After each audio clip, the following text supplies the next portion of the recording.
a very good evening to you. Welcome to this event hosted by the Dorset Careers Hub.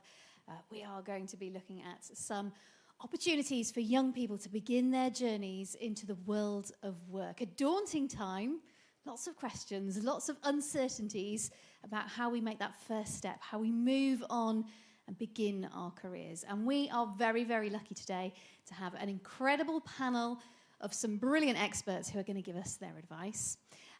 We are part of a bigger, broader event through the Hub, and this is looking at teachers, parents, staff, employers, and young people, and making sure that everyone can have their say and find out a bit more about how to get on in the world of work. My name's Sarah Farmer. I'm a BBC journalist and a university lecturer, and my job today is to really connect these incredible people with all the information and knowledge that they have and bring that to you. So hopefully we will find our way through some really interesting facts today on our fact-finding mission. I'm going to start by introducing our panel. We are going to let them tell you a little bit about themselves and what they do and where they work. Lots of different sectors that we represent here. So I'm going to begin by asking Tammy to introduce herself. Good afternoon, Tammy. Thank you, Sarah. Do I take the mic? Or We can give you the mic. Thank you. Good evening. It's an absolute pleasure to be here. My name is Tammy Markley. I am the Cluster Director of Human Resources. I work currently for Marriott International, and I've worked with them in aggregate for about 17 years, dare I say that. So in my current role, I look after the South West England and Wales cluster, which consists of around 7 sites. The nearest one to this location is Bournemouth, and then we head over to Portsmouth, and then Swindon, and Bristol, Cardiff, Swansea, so quite well spread out. But before Marriott, because I left actually and I came back, I've actually worked in other sectors as well. So I've provided HR services commercially to education sector, public sector, as well as private sector. So a wealth of experience in HR, and I look forward to sharing hopefully some advice, tips and tricks today. Thank you. Thank you so much. A big, broad range there under that hospitality umbrella. We're going to hear lots more from Tammy about that big, broad range of skills that can come into industry there. I'm going to hand you across to Ed next. Ed, you've got a big umbrella as well to cover. Let's find out about your background. What are you involved in? So I'm not sure if I need the microphone, but I'll hold it here just in case. So I'm Ed Locke. I am the careers manager for YTL Group UK, which has 11 businesses under that umbrella, including Wessex Water, which is probably the most well-known under YTL. So my role as careers manager is to manage our apprenticeship entry recruitment, our existing staff, development onto apprenticeship programs, experience of the workplace, graduates and placements, and I look after the whole of our apprenticeship recruitment process. So hopefully some tips from me as well about that process and how we do it. Thank you. Super stuff. We go down the line a little further still, and Katy is going to tell us a little bit about the healthcare sector you represent. Hi, I am Katy. I work for the NHS, specifically Dorset Healthcare, which is the Community and Mental Health Trust in Dorset. I'm the Widening Participation Facilitator, so I work with all of our educational engagement for schools across the county, as well as employability, so looking at what the barriers are to working for the NHS and how we can reduce them. Lovely, and welcome along, guys. Come and join in. And last but not least, we hand over to Martyn, who, in fact, is our host this evening. Martyn, would you like the mic? I'm okay, thank you. You're okay. Thank you. Carry on. So my name's Martyn. I'm General Manager here at Lighthouse in Poole. I've been General Manager here for about 10 years. I'm originally from Poole. Lighthouse is my 5th venue. I've worked all the way around the country. My job basically involves looking after the day-to-day running of the building.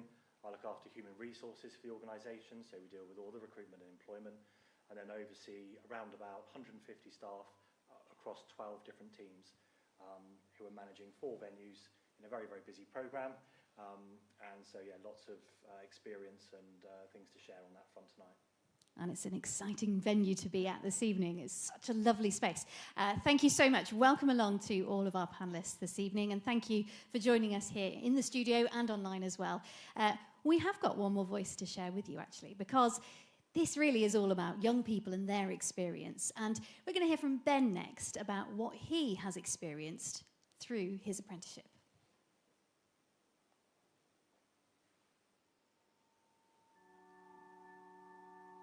I decided on an apprenticeship as I felt it was the perfect balance of academic study and practical learning. Not only was I gaining knowledge from skilled and experienced professionals, I was developing a number of soft skills which would remain with me for my whole career. Upon completing my apprenticeship, not only had I received internationally recognised qualifications, but I had industry experience and many transferable skills, and of course, not forgetting, I'd been paid a wage the whole time. I applied for my apprenticeship in the month of March for a September start. I wrote directly to the company who was offering the role. In my covering letter to the training manager, I explained why I felt I'd be a really great candidate to employ. I attended a short on-site interview at the company where I also presented a technology project I'd been working on at school to demonstrate my enthusiasm for this opportunity. Within the next months, I was offered an apprenticeship for the coming September, but did also consider other options in case I was not successful. For anyone considering an apprenticeship, carefully do your research on the type of role you're looking for. There's a huge amount of content available online to give you ideas. If you're able to engage with apprentices, companies, at local career events, ask them what it's like to be an apprentice and what opportunities they can offer you. When you've found the apprenticeship you're looking for, research the company thoroughly. Rehearse interview questions and always be prompt and well presented when interviewing. Ensure they can see and feel your enthusiasm and willingness to learn. An apprenticeship was the best thing I ever did, so grab the opportunity with both hands.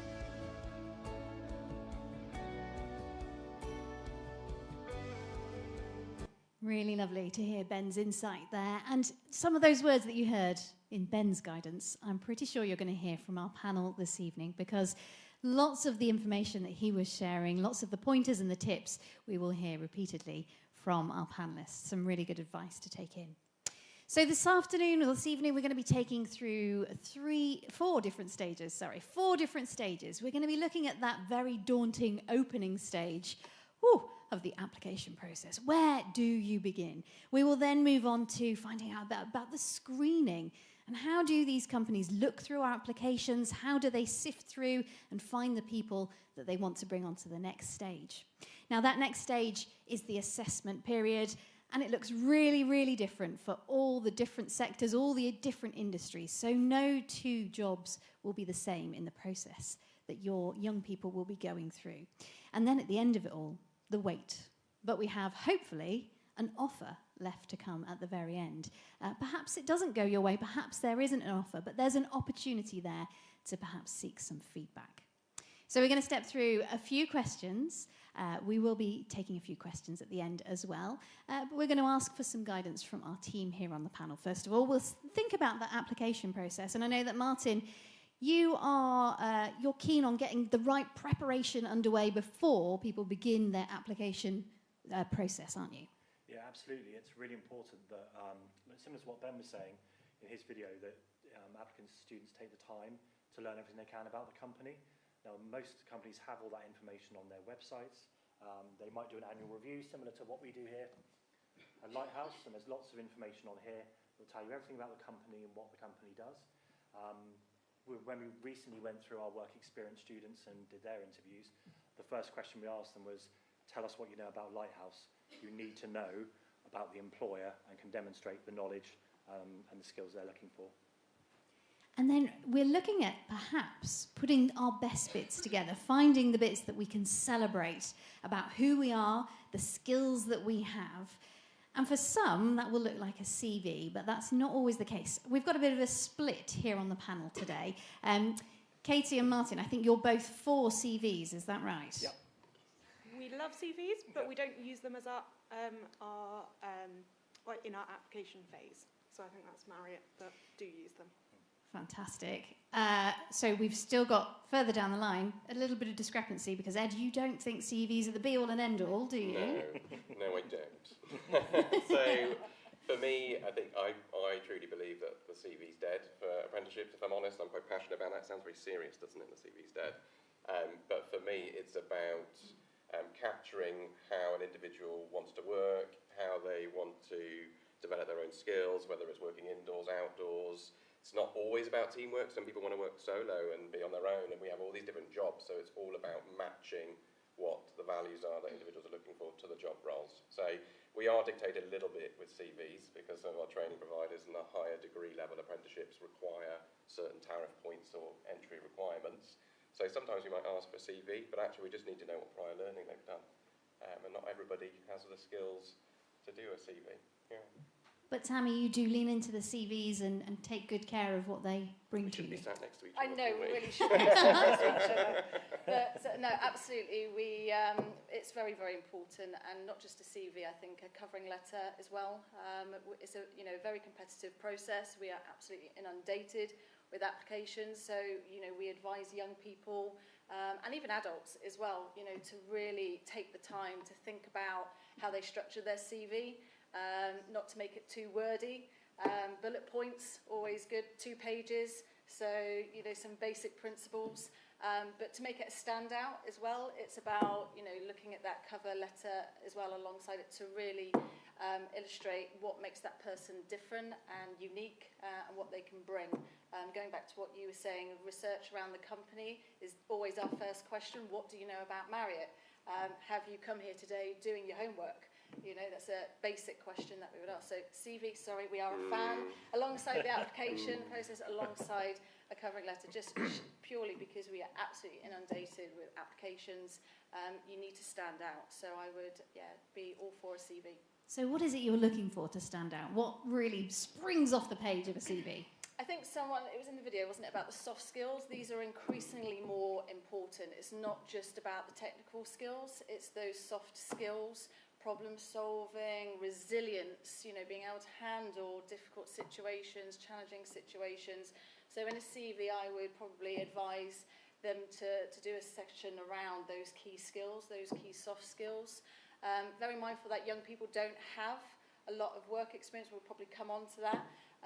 But to really kind of illustrate, those, if they have done a bit of work experience recently as part of school or voluntary work, charity work, all of that is, good stuff to put in a CV if you don't have that formal work experience as well. So education, key skills, training, voluntary work, all of that is definitely stuff that I would advise putting in a CV. Fantastic. Anything to add on that, Martyn? So I think you're a fan of CVs. Yes, definitely. I think the soft skills is really important. I was going to ask you how you feel about photos on CVs. Photos, not not a big fan. necessarily. No, it's not something that we would advise. Yeah. Very conscious. Not everyone likes to be photographed, and so it's certainly not mandatory. I know in some other countries, it's you quite often see it from European candidates. We have a lot of photos, but it is not required, and it's certainly not expected. So don't worry. You do not have to put a photo. Yeah, and I think picking up on the volunteering side there, having just gone through sort of the work experience interviews for sort of many of the local schools, some of the students didn't have any work experience, and that's fine, or they hadn't had a part-time job because they're sort of like year 10, and some of them had done some volunteering and some hadn't. What I would say is that if you have an opportunity, and there are many opportunities locally, to go and do some volunteering at some of the local charity organisations, even if it's for a few months, the skills that you learn there, things about timekeeping, communication, talking to customers, cash handling, stock control, those core skills are really, really good. If then when you come to an interview, you can put that on your CV and say, what experience have you got? And say, I volunteered here, and this is what 100%. I learned from it, and this is what I took away. It doesn't matter, even if you're not doing a Duke of Edinburgh award, you can do that outside of that, as long as the safeguarding and checks are in place from the adult. And what a great way to make some friends and have some really fun experiences as well as bolster your CV. But also hobbies and interests. Yeah. I feel like I'm losing this battle right now. Can I say one thing about it? So I think I absolutely, agree with everything you're saying. Persuaded you? No. I absolutely agree with all of that. And I think it really depends on the role and the entry, and I think when I talk about apprenticeship recruitment and early careers, a lot of the time, they don't have a lot of experience, and managers come up and go, they look the same, all these bits of paper look the same. And actually, if that is the case, then there are roles in that entry level, think about other ways that you can apply or capture that. Otherwise, there might be nothing on the piece of paper. So that could be quite challenging, but maybe for some of the higher roles, There might be a bit more experience, but on paper. Yeah, I mean, I'm sure it's similar for you in Marriott as well. We recently advertised a steward position part-time, and in 3 days we had 130 applications. Yeah. So I think the thing to bear in mind is it's really important to make sure that you do stand out in that initial phase. Hospitality in particular, the country lost about 170,000 jobs last year, so there's a lot of competition for those jobs, so it's about making sure you get those key early stages right. And Katy, how if you're not using those CVs in the early stages, how can people stand out in the beginning of their application process with you? Absolutely. So it's using those skills and that experience and the knowledge that you do put into a CV. It's just that we have a lovely, complicated system called Track, which you have to kind of put everything in. But it's kind of, don't discount not having experience, because actually everything in life is an experience. And so it's just getting those lovely teenagers to answer your questions at the end of the day about what they did that day, or, you know, have they learned anything, is actually everything can be a reflective kind of process of whether they've gone on a school trip somewhere and actually figured out something about how something works, or, you know, whether they're on a sports team and, yeah, actually teamwork, getting over conflict, all of those sort of soft skills, you can get them from nearly anywhere in life, not just from formal experience. It's so true. In fact, actually one of the best, most standout applications, cover letters, CVs I had not too long ago, and this actually applies to adults as well, it's not just young people. So if you are a young adult and you've never entered into the world of work, because maybe you've just been bringing up children for the last 6 years or whatever, and this mother wrote into us with a cover letter that really highlighted and elevated all of those soft skills that she had acquired just through being a mum. And I've not forgotten that really, you know, was a standout application, you know, right down to how she organised her life and how these, you know, skills are transferable. And we shortlisted her because she was able to exemplify really how those skills can be brought into the workplace and be really, really beneficial. So it's not just to young people, it's actually adults as well that this could apply to. So Transferable skills are going to come in again as we come back to interviews. We're going to touch on that a bit further down the track. But once you've had a think about all of those skills that you've got and you've put some on paper, ready to send out as CVs and tailor them for different organisations, different companies, where do you start looking? Where do you find jobs? How do you then begin to search and find that job that might be right for you? It seems like a big wide world with lots of options. Ed, I'm going to come to you first on this one, please. Yeah, I think it's really hard, isn't it? Because a lot of the time you don't know what you don't know, and we all have different job titles, and you don't really understand how many jobs there are in a business, and there are vast numbers of jobs in all of our businesses that I'd never even heard of until I started working where I do. So I think it's about, there's a couple of places I would head to. So the government website, Find an Apprenticeship, is a great starting place. It's a search function. You can see all the apprenticeships that are being recruited in England. That's a really good starting point. Not all apprenticeship vacancies are required to be on that website anymore. So head over to the company websites where they will be advertising them as well. So if you like the sound of a company, you can start searching directly on their careers site. Another really useful website that I'll plug in is IFATE, so the Institute for Apprenticeships. That is a directory of all the apprenticeship standards that are available in England. So if you don't really know where you want to go, you can use that keywords function to start to find the apprenticeship that you're looking for or you're interested in. And then you can Google search that and try and find a job role that's related to that subject matter. So a couple of really good websites I'd head to company websites, and you'll be surprised how many apprenticeships are being recruited out there. I've got some on my website, if you'd like to go on there. We've got about 35 roles, so head over to Whitehall Careers is a good starting point as well. Sometimes it's just hard to know where to begin, isn't it? Yeah, exactly. Yeah. Are there more to add to the pot, Katy? Are there obvious websites for you, for people to go to? I mean, it's similar, like Ed said, about the fact that there's so many different ones, and some people know exactly what they want but don't know where to look, and people know exactly where they want to work but not what they want to do. So, NHS Jobs is always a good one, healthcareers.nhs, but also individual trust websites. So, kind of Dorset Healthcare, locally it's University Hospitals Dorset or Dorset County. and they all have kind of different roles, but then they specify down into whether they're apprenticeships or whether they're entry-level roles or how qualified they are. And anything with hospitality hats on, have we got an obvious place to go searching for those jobs? Obviously, I have to mention the Marriott site, marriottu.com. I started that, sorry. Otherwise, it will be. But we also have all of our jobs automated via Indeed. It's a significant job search platform that we do use, so you'll find all of our vacancies listed there, as well as obviously the caterer, and we make sure that they are visible via the job centre boards. And for students, we use Handshake as well, which is a platform that communicates our vacancies directly out to the young people. So it's quite a significant job board that we would use in Marriott. Martyn? Mostly Indeed, definitely for all of our part-time positions and our seasonal work. And then as we sort of go through the organisation and the roles become a little bit more specialist, they sort of branch out into other areas.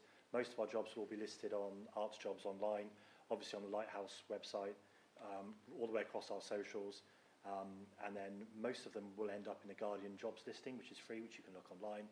And there's some specialist areas, so marketing jobs will go to the Arts Marketing Association, and then some of the more senior jobs will go on charity jobs websites and things like that. I mean, they will always be on our socials and always on our website as well. So we try and make sure the jobs appear where people with those skills are looking for, but the majority of our casual work and our internships and all the rest of it will come across Indeed locally, which you can pick up quite easily. And LinkedIn, obviously, is a huge platform. I think 1 billion plus members now, so that is, one to definitely mention, LinkedIn. So a huge list of different places to go. Luckily, we are having a recording of this, so you'll be able to step back through, press pause, and get that list down and write it all down. And we are going to step on to the next part of the process in just a sec, but I would like to ask you about the use of AI, because we're seeing more and more of this nowadays, and the use of AI can be part of a job process, application process, but not for everything. So I'd like to hear your thoughts, if I may, and we'll start with Ed on this one, please, about the use of AI. Should people be using AI when they're thinking about applying for their jobs?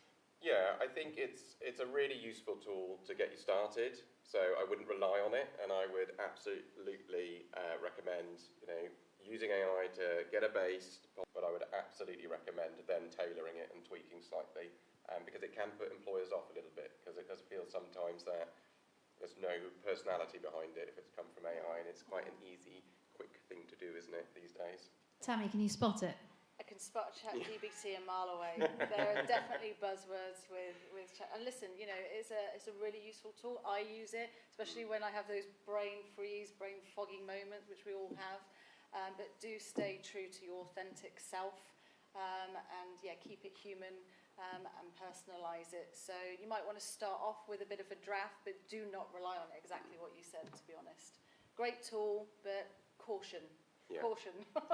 Caution, we are getting that message loud and clear. Lots of nodding going on further down the track. I'm going to spin on to the next part of this process. So we're going to be looking at screening next. And when you're applying for jobs, you might not be thinking about what the companies, what the organisations are looking for, how they're choosing who should go to the next stage of the job process. Are there keywords? Are there certain things that you have to have achieved before you can get onto the next section? And it will look different. We've got a range of different sectors here this evening, and there are so many more as part of this organisation, and they've all got a different approach. So there's no one-size-fits-all to these questions. But we're going to talk about screening. Perhaps, Katy, you might come in on this one. The process that you go through to screen people and get those applications and turn them into job interviews. In the NHS, we use shortlisting. So we try and give you as much information, which can sometimes be overwhelming in that job application, job advert. We always give job descriptions and person specifications. If you look at the person specification on a job advert, it will give you most of the keywords, which will end up being what we call like our shortlisting essential criteria. We are such a big organisation. We do have processes after processes. So those essential criteria are in there, and that's how we kind of mark, shortlist, and make sure that the the people that have told us the most information about themselves get through to the interview staging. And Ed, you're really focused on finding the right match for the right person as well in the way that you do your screening. Yeah, absolutely. This might give a bit of context to my drastic comment about CVs earlier. This might help, I'm hoping. So our suitability questionnaire is what we call it. So that's the first stage of the application and the screening. So that is a list of questions that an individual will complete, and they will say what time they want to wake up, what time they want to finish work, do they want to work indoors, outdoors, use their brain, use their brawn. And it starts to build a picture of actually which roles they would be suited for based on those questions. So that's why we pick and decide, and we share that with hiring managers, and they can decide out of that list of the suitability answers which roles and which people they want to take forward instead of the CV side of things. And that's how we start the whole process. And Martyn, you've got such a range of jobs here at the Lighthouse that you need a range of people, don't you? We do, absolutely, yeah. I think our core process is effectively covering letter and job description, and again personal specification, and that's how we then effectively score into shortlisting. I think that's the majority of roles. We don't tend to do that many kind of pre-tests or questionnaires, and I think we only get to the assessment stage for more senior positions across the organisation. But for most roles it will be a good covering letter, tell us about how you meet those person specifications, those core skills, why you're interested in coming to Lighthouse, and that's going to be your best way to sort of be sat in the room with us. And Tammy, you're a fan of the covering letter as well, aren't you? Yeah, so definitely the same as the Lighthouse, sorry. And it might be in our industry that some people, you know, come into it without having any experience, but that through a very good cover letter and CV, they've been able to demonstrate that they've got some great transferable skills, soft skills, and then we'll look obviously that person spec, the job that they're applying for, and then it's really in the interview where it will be, where we will make that assessment on whether they are the right fit for our business. The lovely part of this is we keep coming back to that person spec and being authentic and true to yourself. That's what we're taking away from this already, and we've just got to the screening stage. We are going to step forward and look at how you guys will do the assessment. So once we get the tick, yes, please come and tell us more about yourselves and why you might be suited for this job. What does that application look like? It's going to be really different. I'll warn you now. It's going to be really different for all the different industries, different organisations. Martyn, when you invite someone to interview, what happens? What's that stage process like? So we'd obviously invite them to an interview, agree the time and date, have them here, come to Lighthouse, and then for most parts it's an opportunity for them to tell us about themselves and their core skills and why they're interested in the role. I would say for most roles here, you can't do any better than a good preparation around what you know about the company, do your research, why you want to work for the company, and then just map out those 5 or 6 interview questions that you're going to get asked in most interviews. You know, what are your strengths and weaknesses? Have you ever worked in a team before? What do you think you can bring to the organisation? What skills can you bring to this role? If you've pre-prepared those and do practice them, I think Ben mentioned it earlier in the video as well, about saying them out loud and maybe having someone, member of your family, be an interviewer and help you hear yourself giving those answers. Even if when you get to the interview and you get asked slightly different questions, you've already got those answers and those examples that you've gone through, at the end you can blend in and give a really positive answer. It helps with your nerves and it helps with your confidence as well. So that's really, really important. Preparation. Yeah. And you go in feeling ready for it when you've had that conversation time over. Before you know it, you're saying it out loud in front of the interview panel. Tammy, as a hospitality representative as well, does that ring true with you? Yeah, absolutely. And one thing I probably want everyone to maybe take away from this today, we think STAR in Marriott when it comes to the interview process. And there's lots of, I think, stuff on Google if you want to reflect back on that. But STAR is basically behavioural interviewing techniques that we use as part of the interview process. So it's about how past behaviour is a good prediction of future behaviour. So in the interview itself, we will look for specific examples of when you've dealt with situations. So that's STAR, situations, or tasks. So give that context, what action you took and what was the end result in that particular scenario. And once again, it's okay if you don't have work experience, formal work experience. if you were in that situation where you didn't have formal work experience, it's then, you know, saying to the interviewer, this is how I would deal with it in that situation. So tell me about a time when you've had to deal with a difficult situation or stressful situation, and how did you navigate yourself through that? So hopefully you have an example, but if you don't, walk through what you would do in that situation. So Think STAR is the kind of assessment that we would take. And obviously it would depend on the level and the position that you're interviewing for. So it might be for senior levels, we have an online assessment as well, which is more technical, assessing more sort of business acumen, and that's centred around our competencies, which for senior leaders obviously would require more experience. But for someone at entry level, you're looking at communication, problem solving, those basic competencies, time management.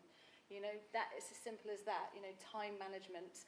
And, you know, it might be that you can reflect on an example where you've had an assignment deadline that you had to meet, and how did you achieve that? So that, again, Think STAR is what I would say is part of that assessment process. Finding those examples make it personal and individual to you as well, don't they? And I think Katy mentioned earlier that you could be on a school trip and something's gone wrong and there was a bit of disaster recovery involved. So you can look elsewhere for experiences beyond that work experience category. I saw when you said the word STAR, we got some nods all the way down the line. Yeah, Ed, you were nodding along at STAR. So, yeah, no, I think it's great. Yeah, no.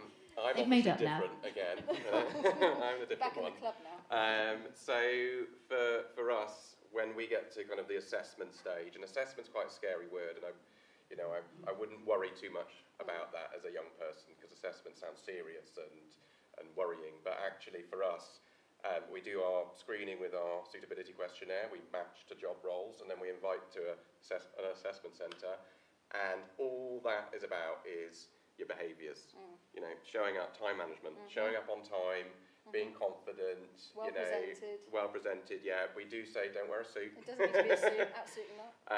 But absolutely arrive, and we're looking out for behaviours. We'll do a practical assessment, so there'll be an assessment, an activity that 10 people as a group will do, which has similar values and behaviours that we're looking for to the role that they do. So it's a slightly different process to the rest of the panel, I think, but that's how we then take them to the next stage of interview. Can you give us a flavour of what one of those assessments might be, practically? Yeah, of course. So we do, one of them is Leonardo's Bridge, which is basically you're recreating Leonardo's Bridge with bits of wood, and it's really difficult actually. And you have, you know, 2 teams of 5.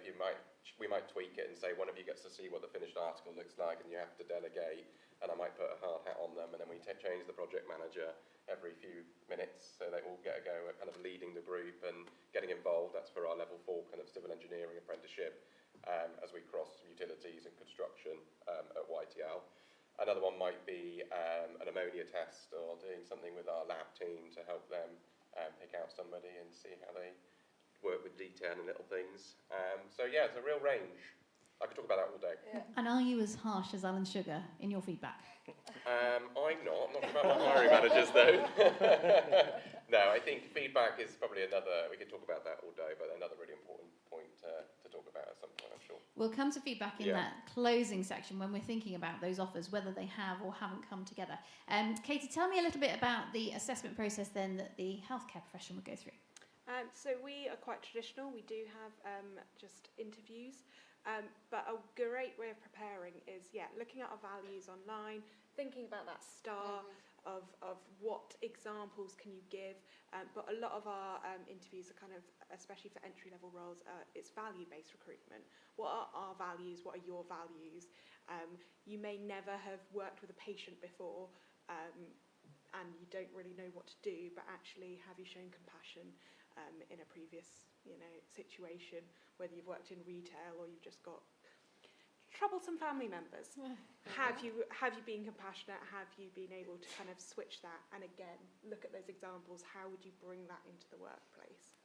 Is it quite easy to find those values? Can you Absolutely. search them and Google those and find them straight away? I think I have to end up finding them every day on our website. So yeah, I promise it's 2 clicks. And if you haven't found it by then, you can email me. 2 clicks. That sounds like the kind of advice we need. Nice and simple, nice and easy.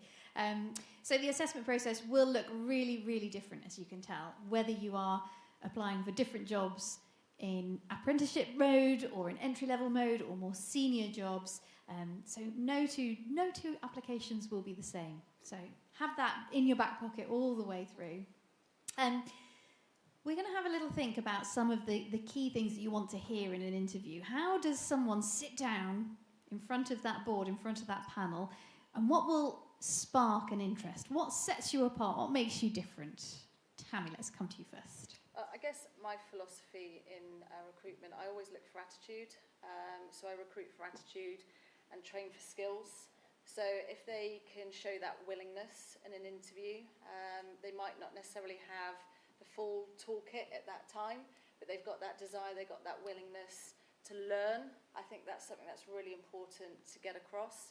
I didn't have a foggiest actually. I'm in HR and I didn't have a clue what it was when someone asked me, do you fancy working in HR? But someone took a risk on me and I showed them that I was determined and willing to learn, work hard, and here I am, like I say, 20 odd years later, still in HR. But I actually studied textile design. So I went to the Arts University and I studied art and design. So it was completely different. So yeah, I would just, I think, say to those young people out there, when you go to that interview, don't be afraid, be confident, showcase your strengths, have a think about that in the preparation, come with conviction, and it's okay if you don't have, like I say, all of the tools. If you're willing to learn, you'll go a long way. And you might not quite know what you'd like to end up doing, and having the confidence to go for the jobs. I know, Ed, you've said apply for all the jobs. Yeah, cast your net wide. Yeah, I think don't, just go down one route and put all your eggs in one basket. You don't know what you don't know. The job roles that we have, we've got so many. Certainly with our process, and I know it's a bit different, but I think the same thread for all of us is that value piece, the behaviours, the confidence, giving it a go. You've got to start somewhere, and somebody has to give you that opportunity. So apply for as many as you can. Go through all these weird and wonderful processes that we all have different ways of doing it. So you get that experience, and the more you do, the more confident you'll be. And you might be assessed doing Leonardo's Bridge, or you might be interviewed, but all of those are skills that the irony is you can then write them down and talk about them the next time you go in, And it's okay if you try something and you don't like it. I was put in finance at one point, hated it. I'll never go back there. I'm a people person, so put me back in the people department. But what it did give me was some really transferable skills, again, a lot of technical knowledge and insight that I'm able now to bring back into my current role. So don't be afraid. Try that. One example I will, if I may, sorry, I talk a lot, is I always give the example of an assessment centre day that I was conducting last August. No, it wasn't, it was April, last April, and there was a number of candidates that had been invited to all day of assessments because they cast their net wide and they were invited to 5 hours of assessments, bless them, but they stuck at it and they were there. And the difference between the first session that they were in versus the last one was incredible, how confident they were because they've been there all day, they've been mingling with new people, they started to build up their confidence. So I always use that example just to make sure that people apply for as many as they can and get involved. So have the courage to go for something maybe outside of your comfort zone. I do want to know though, how about the nerves? Katy, it must be nerve-wracking whether you are 18 or whether you are 68, trying to look for a new job and sitting down in front of people and trying to convince them that you're the right fit. How do people handle those nerves? Differing. Some people, are confident and can walk in and can put on that bravado. But don't worry if you're also not one of those people. I will say that I cried in the interview for the job that I have now.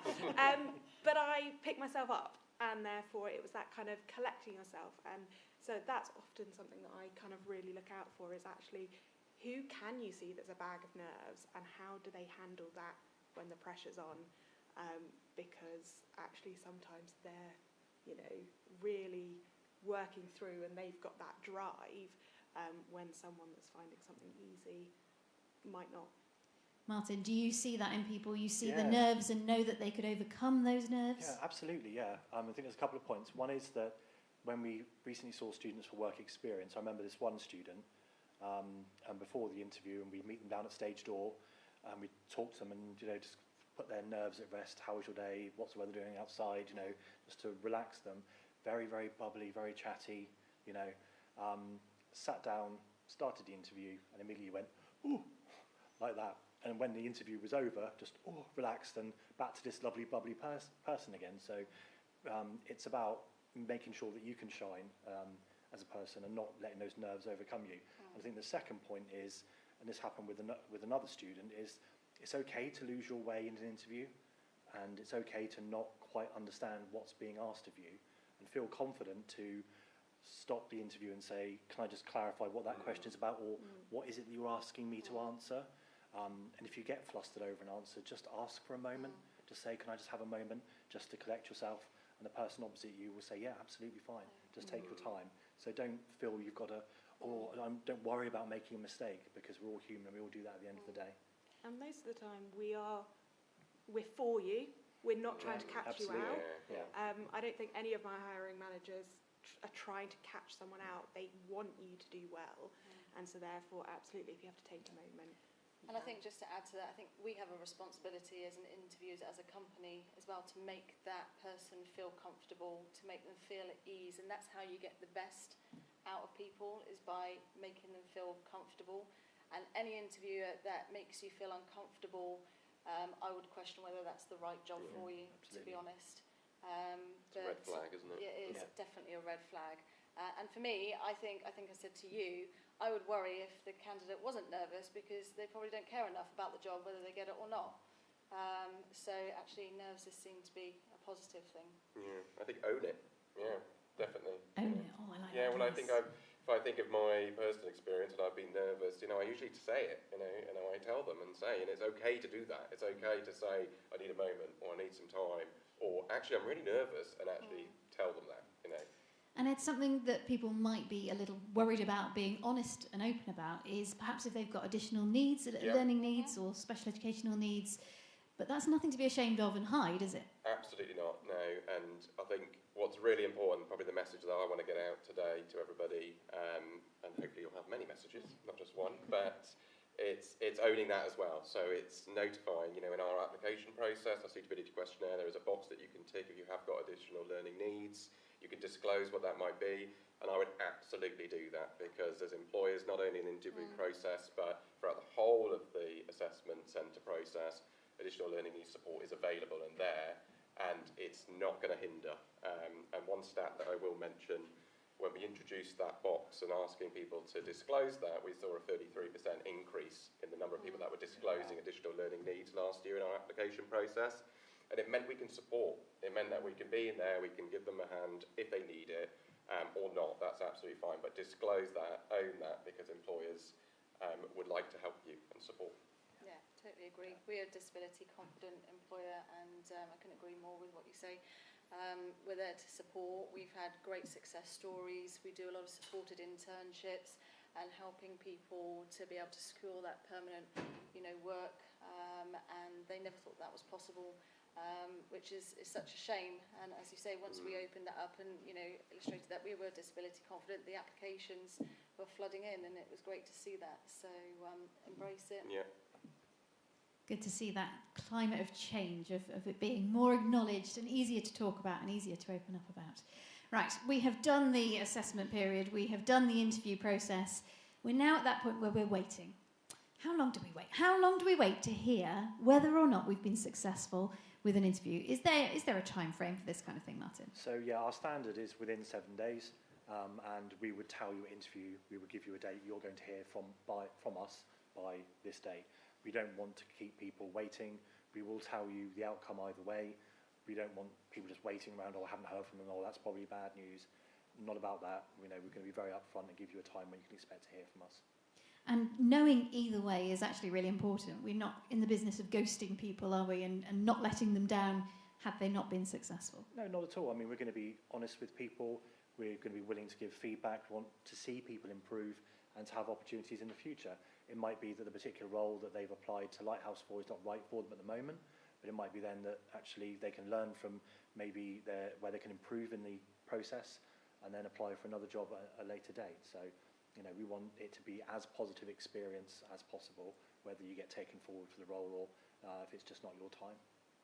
And Katy, for something the size of the NHS, does that kind of time frame ring true, or is it something a little bit more stretched? Yeah, absolutely. If all interviews are happening, let's say, on one day for a role, you'll actually hear the day of, or possibly 2 days after, depending on how it falls in the week, but kind of within that week. We always try and give feedback, especially for interviews. We don't interview too many more people, but sometimes it's the fact that, unfortunately, you're always going to be letting down more people than you're accepting, and so we want to be able to do that well, because actually sometimes it is genuinely, there was someone that picked you to the post, please apply again, because if we had 2 positions available, it would have been you, but we only have 1. And that sort of thing. If you say someone's pipped you to the post, do you genuinely mean it? Will you give someone a really honest account in that respect? Absolutely, because that is, unfortunately, the reality is we are rejecting more people than we're accepting because of how many people apply to our roles. So we want to encourage you to come back, because it's not just application. It's normally very true. Well, that's reassuring to hear, knowing that you get that comment and it's not just someone trying to fob you off with a nice parting gift. How about the offer stage for yourself, Ed? How long does that kind of take, and what does it look like? Yeah, so we've got, it's quite a stretched out process, if I'm honest, for our apprenticeship recruitment. But after your assessment centres, you'll then get invited to interview. So by then you've got a bit more of a flavour of, it's whittling down the numbers. We tend to, after assessment centres, it will be a week or 2 for feedback on the assessment centres, and then the same for interviews. But by then it's less and less. But like you, we have 700 candidates that apply for 35 roles. It's crazy numbers. But that feedback, I think, is crucial after the interview stage. We can't do it for the assessment centre stage because there's just so many that go on. But yeah, a couple of weeks after. And our closing date's the 17th of March, so 2 weeks after that is when you'll find out. Yeah. It's good to have a hard cut-off. And Tammy, how about you? Where does that offer process take you? Yeah, it's a really good question, and it frustrates me that some companies out there do not respond to candidates. We respond to candidates at every step, even if they're not successful to the interview, we will give them an acknowledgement. So it does wind me up a little bit that some companies don't do that. We're committed in doing that in Marriott. My team are targeted to turn around the hiring process within a reasonable time frame from start to end. So I'm talking from the time you put your application in to the point that we hire the position. On average, we're probably looking at around 15 days for that. But as soon as you've had your interview, and if you are successful, you can expect to hear very, very quickly. And going back to what you said earlier, even don't be, despondent if you're not successful at that stage. It might be that there's just 1 position, but we've got 2 really good candidates. And so many times I'm picking up the phone and saying, I've got another vacancy now, and unfortunately you were not successful last time, but you were really great, and would like to, consider you for this role. So you need to make sure that you're giving them those lasting good impressions, because you never know, you might be picking up the phone again. So is that the advice then? Hold tight. If you weren't quite there, just not quite over the line, 100%. hold tight and keep coming back for more. Yeah. Keep in touch. There's no harm in reaching out, and reaching back out to the employer to say, how's it all going with my application, or have you got any feedback? And I think don't shy away from that. Absolutely do that. Pester us. Yeah. Is another tip. It's always nice to hear a little bit of feedback if you've been unsuccessful, to know how you can take it forward and go through perhaps the next time in a more successful manner. So is feedback quite naturally part of it, or is there not always time to make room for that feedback for those unsuccessful candidates? Martyn? I think it depends on the role and how many people you're seeing, definitely, and how many people you interviewed. I would say that where unsuccessful candidates request feedback, we always make that time to make sure that we can give that to them, definitely. And I would suggest, particularly early on, first jobs, and going out into the job market, that's something that you should seek and you should try and get from organisations, because it's still learning, it's still a learning process, and it'll help you to get better.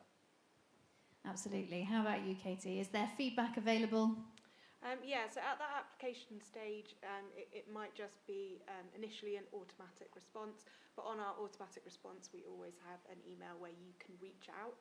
And so my team helps support people, and so we can look through previous applications that you've done and kind of point out where you might have missed things, as well as kind of that feedback. But yeah, once you get to interview, there's always feedback. And I'm just keen to hear, if you get the phone call that says, yes, please, how does that go? Ed? That's the best bit. That is absolutely the best bit. So we rightfully so lean on our hiring managers who have done the assessment and the interview to give that feedback if they've been successful or not. So they would do that because they're the ones that have actually been with the individual throughout that process. I'll be there lingering in the background probably, but they'll have that relationship with the candidates, so they call them, they give that feedback. Sometimes I might do a couple because I want to, so I miss it. But yeah, they give that call. It's a nice feeling. Tammy, do you enjoy the yes phone calls? Oh, yeah, that's amazing, isn't it? You've made someone's day, and if I can do that personally wherever I can. I mean, I'm not necessarily doing it with all roles now, but certainly with my own team, I'll be doing that. And yeah, it's great that you've, like I say, made someone really happy. So it's a good feeling. And coming back to the feedback, again, we embrace that. So if there is a candidate that wants feedback, we will always make time and put time aside to give them some good quality constructive feedback that they can then take away for future interviews, or if they got that far, they might be coming back again. So yeah, that is definitely something that we would do. Certainly always worth asking for. So on the subject of making time for things, I think we've got a little bit of time to ask if there's anyone who's got any questions, anything that's not quite been covered that you're itching to ask. Maybe you've had a thought about the application process, something that you think, do I need to put this on? Do I need to detail it to this extent? Or maybe you need to think about those buzzwords, some of those keywords that you want to hear. What questions might be rattling in your brain? We've got one over here.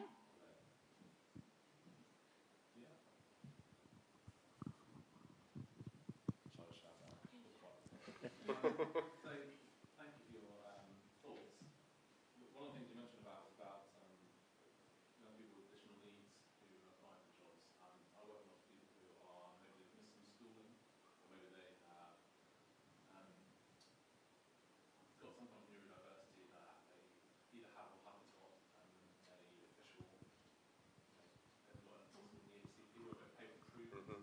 I was wondering if you had any advice for people who, especially who have missed schooling for whatever reason, is there anything they can do in the 6 months before they apply for jobs where they can kind of, maybe do like a day here or a day there, or kind of get some experiences before they get a job?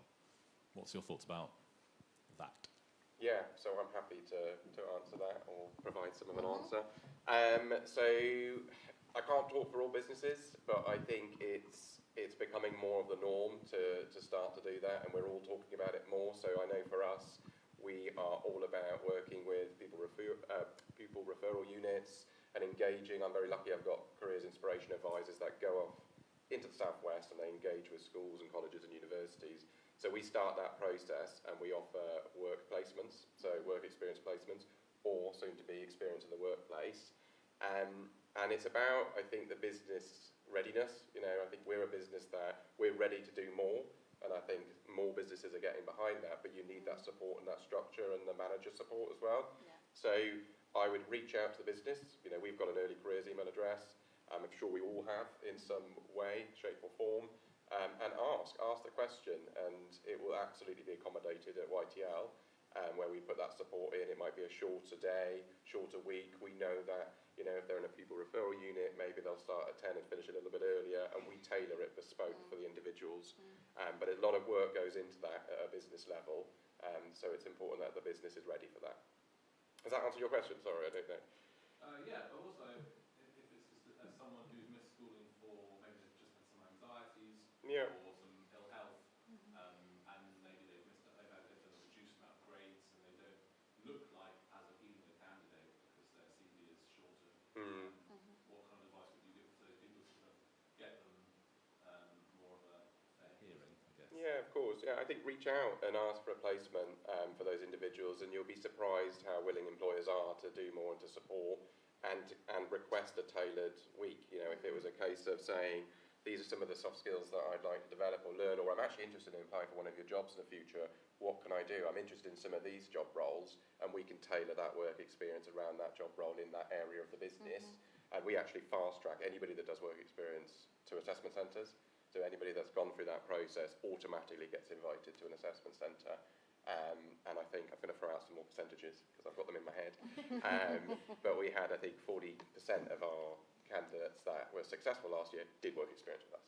You know, so that's the pipeline and that's the travel, and it gives them that experience that they can talk about in the assessments. Yeah, I'm a big fan of work experience, work trials. Like I said, we had great success with supported internships. It's just giving that, you know, person an opportunity to, you know, prove themselves, and, you know, then they've, like I say, gone on and secured employment successfully through being able to be given that opportunity. So you've got to start somewhere, haven't you, right? Someone's got to support you in that. So, yeah, we have an open mind and do reach out. And I was just going to add on to that, you know, you mentioned ECHP plans, you know, again, when we ask if you have any additional learning needs or anything to disclose, mention it, you know, because us as employers, we want to see that so that we can support and we know what support needs to be put in place behind it. So share that information if they do have an ECHP plan. Really, really helpful advice there. We've got time for a bullet point question if there's anything else burning. Any other questions? We're running to you with the mic. Is there one at the back as well? Was it a follow-up? Go on. Follow-up from what we were saying. Yeah. Go on, shout it out. Shout it out and I'll repeat. I'm actually a mum who's taken my child out of school in the last couple of months because of anxiety and possible ASD, and he loves cooking. He's in cookery school at the moment, and I thought, oh, bring him here. He can't actually sat here earlier. I couldn't actually stay. There's too much anxiety to sit there. I just thought I'd do the living process. And I was just thinking, how is it 16? They've got to be to do the apprenticeships. I'm just thinking, and they're possibly running the BTECs in that cookery school. And I'm just thinking, what can he do? Say if he wanted to go down that cookery route, I'm thinking Marriott.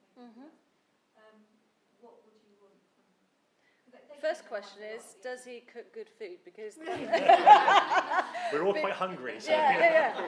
So for our chefs, our culinary discipline, we would get him probably to come and do something practical and do a bit of a cook-off. So I talked obviously a lot about STAR and behavioural interviewing techniques, but actually what I forgot to say probably, sorry I got the light in my face, is in this situation, you know, it's more practical, and we would love to probably get him in to do a bit of a cook-off and show us what he's capable of. More of a meaningful assessment than the behavioural interview, and that might follow separately, but that's more practical and probably more relative and relatable to him. Fantastic. And I think we've just got time to very quickly do some bullet points. We're going to go on. Yeah, so thank you so much. I think there's been so much said this evening, like loads to digest. So I suppose my question would be, if we're at our starting point and it can feel quite overwhelming, could you kind of leave us with one little nugget or something you would suggest just to kind of support us in navigating that process? Are we starting over here? We are now. Quick fire. So I guess I just want to say, don't be afraid to step outside your comfort zone. Don't be afraid to take a risk.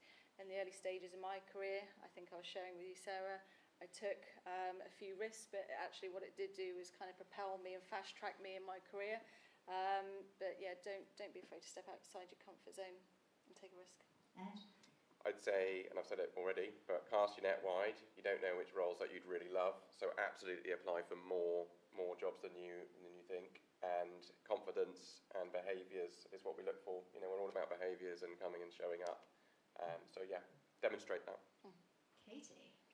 Don't underestimate experience and really think differently about what it is, because it isn't just formal work experience, it isn't just formal qualifications. You know, the NHS doesn't just have jobs that you need qualifications for. Kind of, we have at least 25 that you could come in with not even your GCSEs. So therefore, it's that thing of actually what have you done in life, and just have a good think, have a good reflect on how you can explain it. And Martyn? I think, which I mentioned before as well, do your research on the organisation you're applying for, practice your interview questions, those kind of standard 5 questions. What do you know about the organisation? What do you know about the job? Weaknesses, strengths, why do you want to work here? Those kind of things. And always prepare to have 2 questions. So at the end of most interviews, you'll get asked, do you have any questions for us? And if you say, oh no, not really, it's like, ooh, that's a bit of a... But don't start with the salary. Don't start with the salary. Always start with the salary. How much am I getting paid? Always have at least 2 questions. If you want a question, a freebie, that always really annoys most interviewers, it's, what's the best part about your day? Tell me the best part about your day. It's annoying, but it's a really good question because you've got the interviewer then telling them about what they enjoy and what they like about the company. Or why do you work for the company? Why do you work here? Exactly. So always have at least 2, and that's the best bit of advice I can give you. Most interviewees, including adults, will struggle with just a basic preparation. And if you get that bit right, you're going to go right to the front of the queue straight away. Well, thank you, Martyn. Thank you to all of our panel. We do love ending on a freebie. That's a brilliant little one to have in your back pocket for the next interview that you pop along to. So lots of advice here today, lots of information. It's cram-packed full of top tips and websites, so you'll be able to go back and look at the recording. Be authentic, be yourself, be ambitious, be bold. I think we've heard all of that through the course of this evening. A very, very big thank you to all of our guests, Tammy, Ed, Katy, Martyn. Thank you so much for sharing all of your expertise and your knowledge with us this evening. It's really kind of you, and it hopefully will have inspired some of our young people and their parents, carers and guardians to take the next step forward. Thank you very much for being with us for this Dorset Careers Hub event this evening. Have a very good night. Bye-bye.